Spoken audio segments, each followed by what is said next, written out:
जगन्नाथ, मथुरा गांव में असुरों का निवास और धर्म का ध्वंस हो रहा है। कंस नामक असुर धर्म का विनाश कर रहा है। प्रजा त्रस्त है। हे प्रभु, आप ही इस संसार के पालनहार हैं। आप ही इस दुख को दूर कर सकते हैं। कंस के अत्याचारों से देवलोक तक दहशत फैल गई थी। देवता बार बार युद्ध के लिए तैयार होते, लेकिन कंस इतना शक्तिशाली था कि वे उसका सामना नहीं कर पाते थे।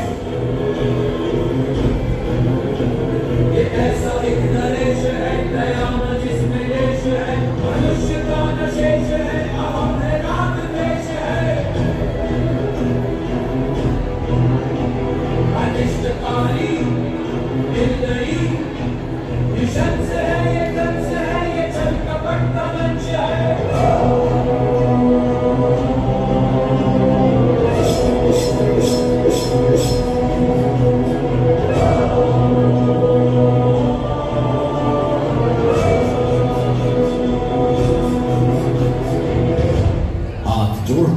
उन्होंने भगवान विष्णु से निवेदन किया कि वे अवतार लेकर कंस का संहार करें और संसार को दुख से मुक्त करें। जब धरती पर अन्याय बढ़ेगा, तब मैं फिर से जन्म लेकर इस दुख को दूर करूंगा और धर्म की स्थापना करूंगा।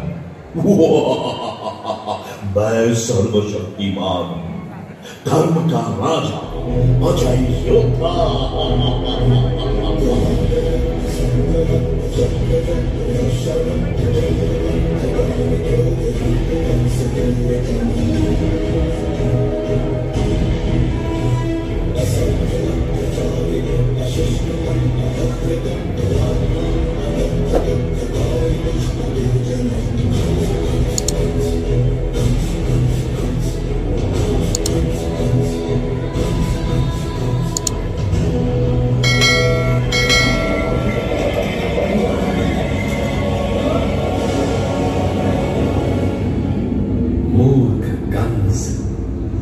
जिसे तू अपने हाथों से विदा कर रहा है, उसी देवकी का 8वां पुत्र तेरा काल होगा।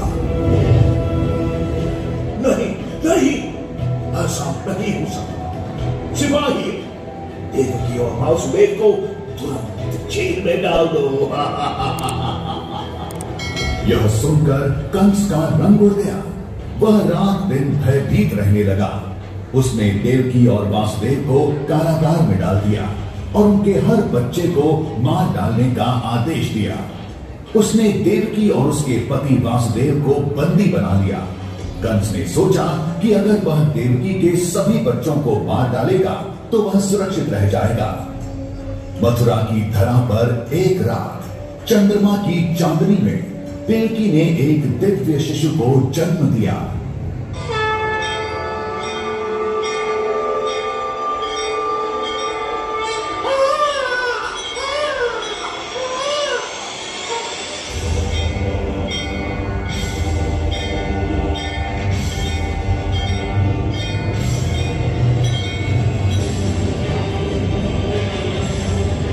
दरवाजे अपने आप खुल गए और सारे पहरेदार बेहोश हो गए।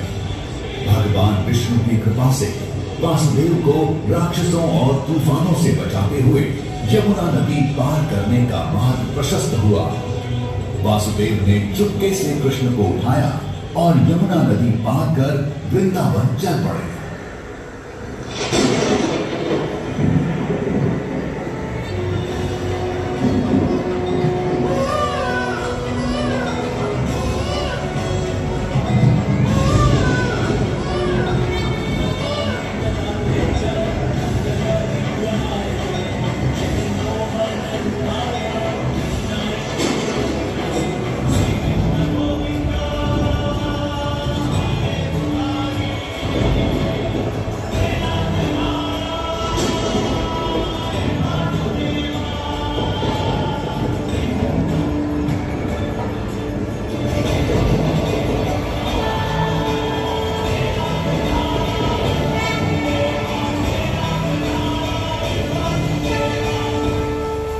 गोकुल पहुंचने पर वासुदेव ने यशोदा और नंद के घर जाकर अपने नवजात शिशु कृष्ण को उन्हें सौंप दिया और इस तरह कृष्ण गोकुल में सुरक्षित रहे और बचपन से ही कन्हैया लाल कहलाने लगे।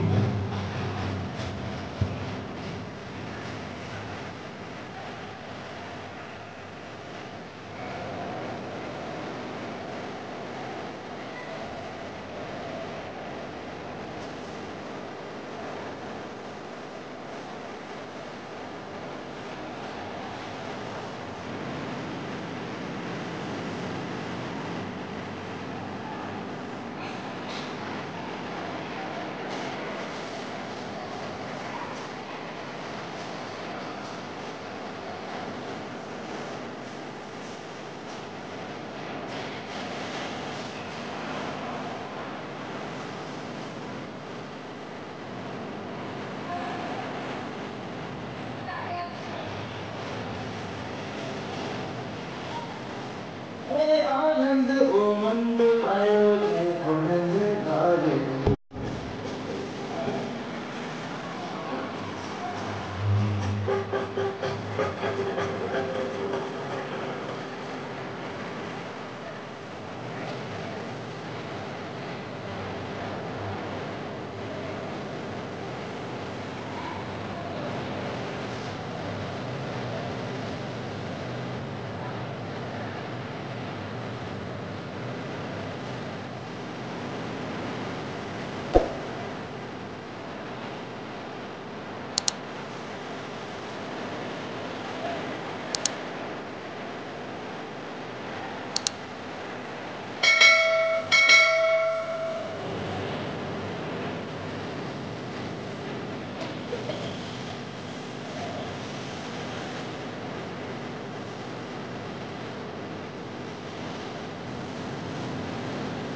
जय श्री कृष्ण कन्हैयालाल।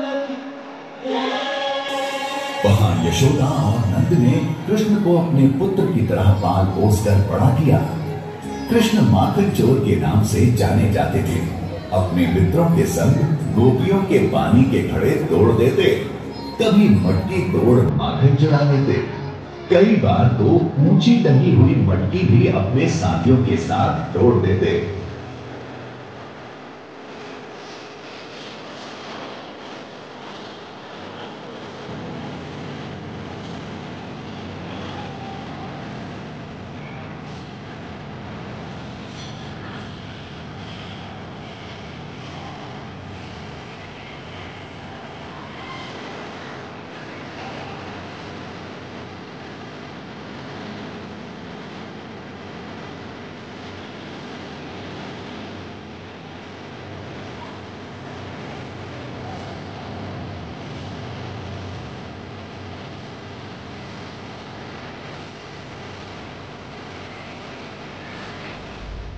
एक दिन यमुना नदी, जो वृंदावन वासियों के लिए जीवन का स्रोत थी, उस नदी में एक भयानक सांप कालिया नाग रहने लगा।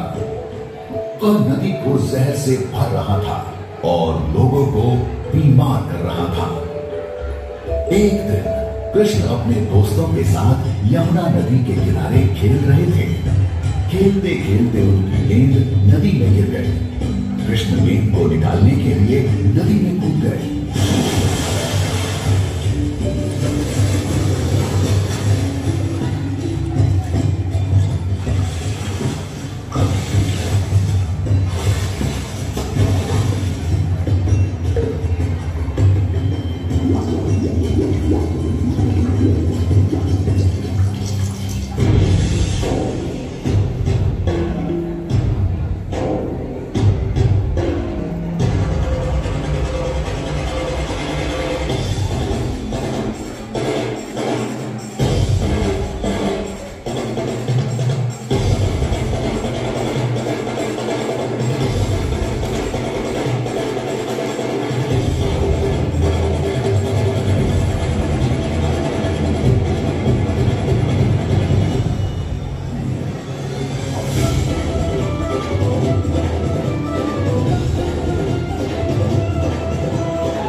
नाग ने कृष्ण से क्षमा मांगी और यमुना नदी को छोड़ दिया। तब से यमुना नदी फिर से स्वच्छ हो गई और वृंदावनवासी खुशी से रहने लगे। वृंदावन में लोग परंपरा से इंद्रदेव की पूजा करते थे, लेकिन कृष्ण ने उनसे कहा, हमें गोवर्धन पर्वत की पूजा करनी चाहिए। यह पर्वत ही हमारा पालन पोषण करता है। इसी पर्वत से हमें घास, चारा, फल और सब्जियां मिलती हैं। हमारी गायें इसी पर्वत पर चरती हैं। यह पर्वत हमारी रक्षा करता है। लेकिन इंद्रदेव, देवताओं के राजा को यह पसंद नहीं था। उन्हें लगा कि लोग उनकी पूजा करने के बजाय इस पर्वत की पूजा कर रहे हैं। इंद्र ने गुस्से में आकर वृंदावन पर बहुत तेज बारिश करवाई। बारिश इतनी तेज थी कि पूरा गांव पानी में डूबने लगा। लोग बहुत डर गए। उन्होंने कृष्ण से मदद मांगी।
कृष्ण ने गोवर्धन पर्वत को अपनी उंगली पर उठाकर रखा।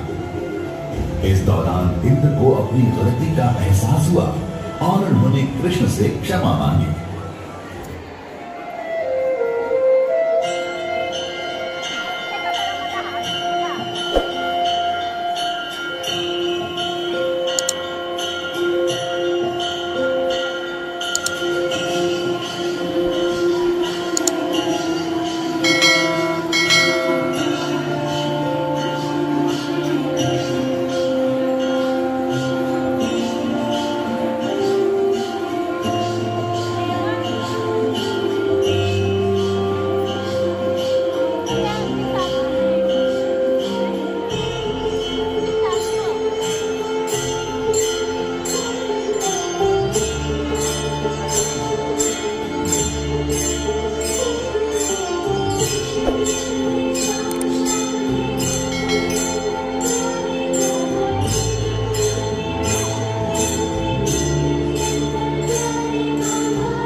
वृंदावन प्रेम और भक्ति का एक पवित्र स्थान। यहाँ राधा और कृष्ण की अमर प्रेम कहानी ने सदियों से लोगों को मंत्रमुग्ध किया है। एक रात चांदनी की रोशनी में राधा और गोपियां तालाब के किनारे बैठी हुई थी। तभी कृष्ण अपनी मधुर बांसुरी बजाते हुए आए।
रासलीला प्रेम और भक्ति का एक अद्भुत मिलन है। यह हमें सिखाती है कि प्रेम ही जीवन का सार है। यह हमें यह भी बताती है कि भगवान हमारे भीतर ही रहते हैं। एक बार मथुरा में एक भव्य उत्सव का आयोजन किया गया। कंस ने कृष्ण को इस उत्सव में आमंत्रित किया था ताकि वह उन्हें मार सके। कृष्ण और बलराम को मथुरा लाया गया। उत्सव के दौरान कंस ने कृष्ण को कई चुनौतियों से पार पाने के लिए कहा। उसने कृष्ण पर मदिरा के नशे में एक हाथी को छोड़ा, लेकिन कृष्ण ने आसानी से हाथी को काबू में कर लिया। फिर उसने कृष्ण को एक कुश्ती के लिए चुनौती दी, लेकिन कृष्ण ने उसके सभी पहलवानों को हरा दिया। जब कंस ने देखा कि कृष्ण बहुत शक्तिशाली है, तो वह स्वयं कृष्ण से लड़ने के लिए आया।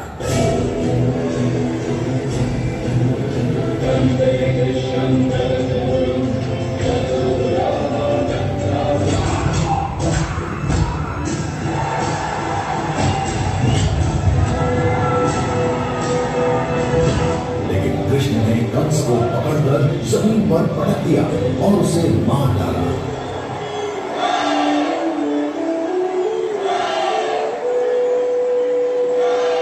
इस तरह कृष्ण ने कंस का अंत कर दिया और मथुरा को उसके अत्याचार से मुक्त कराया।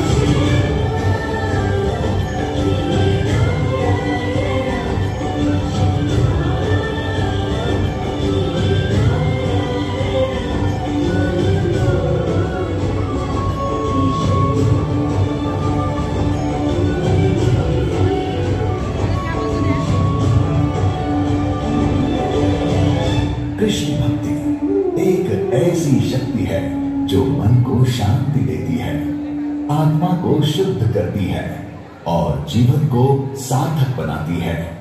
यह भक्ति का सर्वोच्च रूप है, जिसमें भक्त भगवान कृष्ण के प्रति असीम प्रेम और समर्पण रखता है। इन सभी में भक्त कृष्ण के प्रति अपनी श्रद्धा और प्रेम व्यक्त करता है।